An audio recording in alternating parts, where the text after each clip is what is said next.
Hey friends, it's Zach again. Welcome back to the Youth Ministry Roadmap. Today we're going to talk about Phase 3 and what it means to develop your successful youth ministry.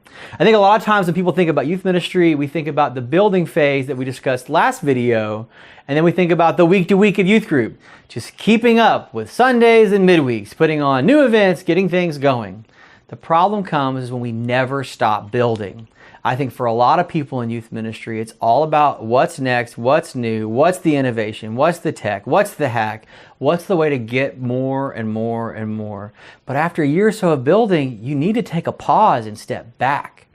This is the fundamental difference between building and developing. The building phase is the frenetic sense of, I gotta get it done. That's why I think it takes about a year. You've got to live in that full year from camp to camp, January to January. Only after you live in that full year of building can you begin to step back and say, what is the most important? What are the things that we are doing that matter the most? What are the key things that I can begin to tune and refine? And after a year, hopefully there is enough track laid on the rail that you can step back and look at things and evaluate. For example, maybe you've had enough adult leaders that you feel like you have some bases covered, but you wish they had more training. Or maybe you've got some student leaders that stand out and you want to know what to do with them next. The development phase is a way for us to tackle these individual processes that contribute to the whole.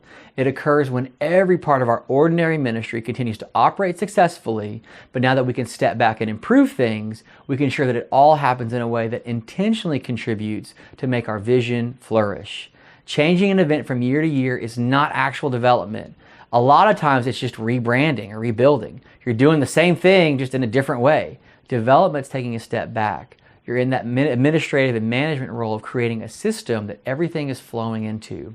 These are the times where you may throw an event or series you'd like and be like, man, that was awesome. But when you step back and look at it, it was not actually serving the goals of the ministry. So a lot of the times we're taking the things that are almost there and going, okay, but how is this contributing to the overall vision? Oftentimes we struggle to move from the building to the more reflective period of fine-tuning because it means cuts. So hear this, if you have no time to work on your ministry in meaningful ways, it's never going to get better until you step back. I think for a lot of youth ministers, they're always building and working in the trenches. There's no time for processes that move us and move things forward. And there's no time to get things that are the most important because I'm always working on what's right now. It's important that you see your ministry through the lens of these systems and processes rather than just another event or another week or another program. Let me give you some examples. Say you want your students to know how to study their Bible by the time they graduate. You have to decide if that's a specific goal for you. Then you've got to systematically think through from middle school to graduation, what's the progression that they need to go over these next few years to read their whole Bible. Step back and ask, this is a big goal for us, so how do we have our small and large groups contribute to this? How is our teaching schedule set up to make the goal a reality? Does the lock-in fit into that? Answer these questions because you may be looking at the lock-in and go, it doesn't fit at all. And that answer may not be enough to throw it out, but that might address the other goals you have for the ministry. Because at the end of the day, we want to look at the things that we're doing as part of a bigger system, vision for the church. One of the reasons I think youth ministers look at things like lock-ins or whatever they hate or don't like is because they can't answer why they do them. But thinking in terms of processes or systems can help answer the why. Here's another example. Say you want every single one of your graduating seniors to be able to lead a small group, not just be in one, but lead one. Oftentimes we teach people how to be great participants in small groups, but nobody's teaching them how to lead a group.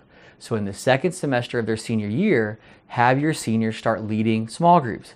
Maybe even taking high school students to middle school summer camp by letting them lead in different contexts.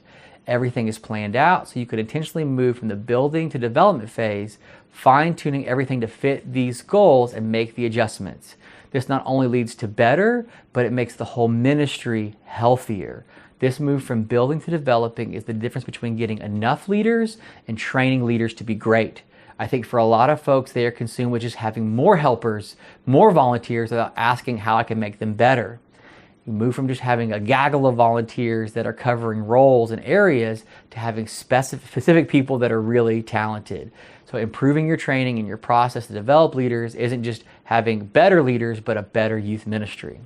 So if your Sunday morning doesn't feel as good as it could be, maybe it's a matter of training better volunteers instead of just trying to find new volunteers. Or if you had a better structure for your midweek, you might be able to transform this thing. For folks that want an amazing, high energy, powerful midweek, maybe you get some kids or students that don't have kids involved yet, or maybe you get some college students that could come in once a month and help lead out in new ways.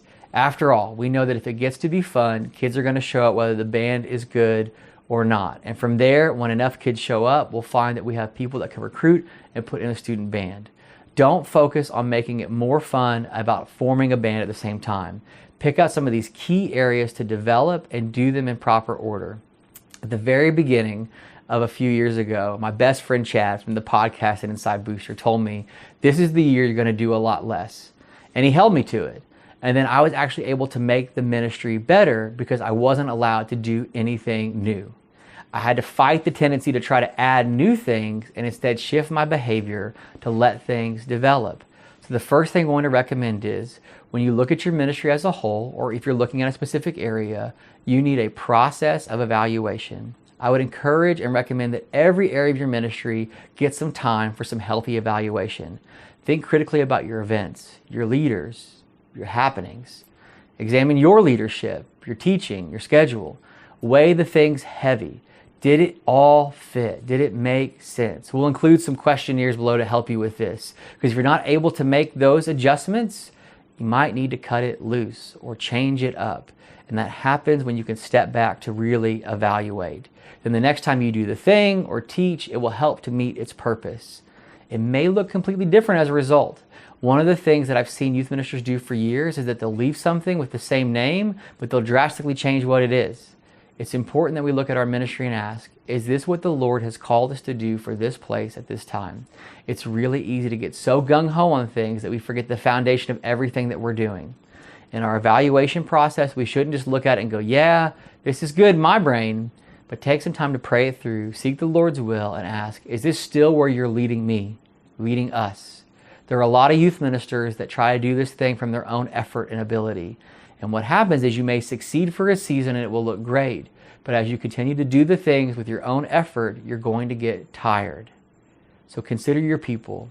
Does the leadership above us understand what's happening? Do the people continue to buy in with what we're doing? Are your students still excited?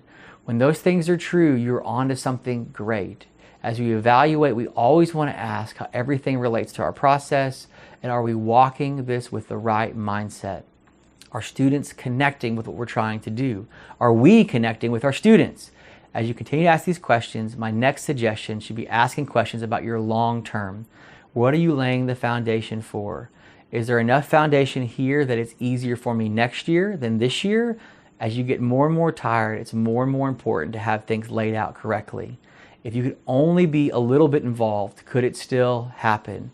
Would there still be great biblical teaching if you weren't there one week? Could students still learn how to read their Bible if you weren't in every small group? Do you have people that can teach them how to share their faith? So I may step on some toes here, but if you're looking at your ministry right now and realizing that your youth ministry couldn't function without you as youth minister, then what you have built is not a youth ministry, but a you ministry. What you have built is a way of ministering for you to students and not for your students to be ministered to. I'm sure there's great things happening, but if you're trying to build a healthy student ministry, then you're trying to build a system and a structure that functions inside of the church, be able to minister to, outside the walls of the church, into their community. The final thing I would want to point to in this development phase is taking your new ideas and processes out of your head and onto paper. Write it down, type it up, send it out. Have a games handout for someone else to lead the game. Let a small group leader have their questions on paper. It's probably even okay to have one of your great leaders who feels called and equipped to teach some of the times that you can't, to invite them to be a part of what you're doing. This is great development for your ministry. When you start to take things out of your own head and process and share with others, it's going to make you think about what you're doing and how others can maybe do it too. We want to map out not just our ideas, but our actions, our process, see how things fit into what we're doing. As students walk through our ministry, this is how we get them where we're going and how others can be a part of it too. And over, we're developing and we're fine-tuning. We're asking if we can continue on our intended path, developing a ministry or just recreating something fun at the same level year over year. That to me is the development phase of youth ministry. It's thinking about the ways in which others can do what I've been trying to do that helps build not just a you ministry, but a youth ministry.